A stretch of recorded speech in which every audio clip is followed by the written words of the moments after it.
And so the nurse practitioner called. I actually, there's a portal and you can message them. And then I messaged her people and I said, look, this just happened. Could someone please call me?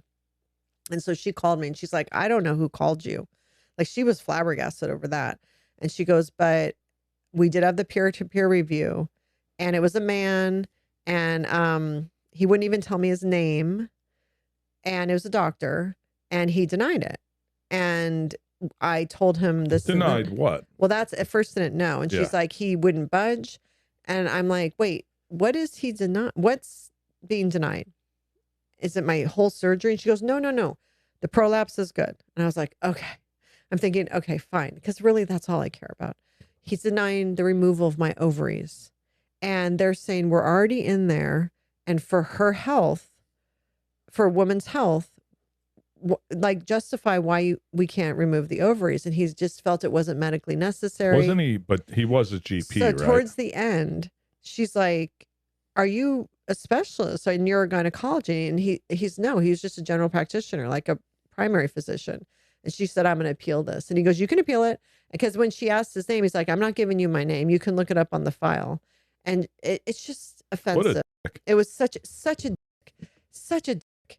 And, you know, honestly, unnecessary. I think if she would have been talking to a female doctor, this wouldn't have happened. I was just about to say, I don't think it was a male versus female. I think he's just an asshole.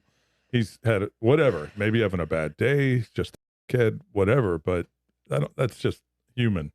I don't know. I think that when it comes to stuff like that, though, it's easier for men to 1000% disassociate about certain things because they can't relate to it at all. But anyone with half a brain knows medically cancer is a cellular event.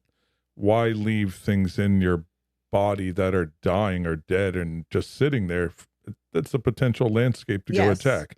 And ovarian cancer, again, you don't have to be the smartest person, but it's one of the most lethal, right? You don't want to get ovarian cancer. The survival rate's not great. Right. And I think that's why. So then she said, we're going to appeal to a specialist and my doctor is going to go head to head with them, I think, directly.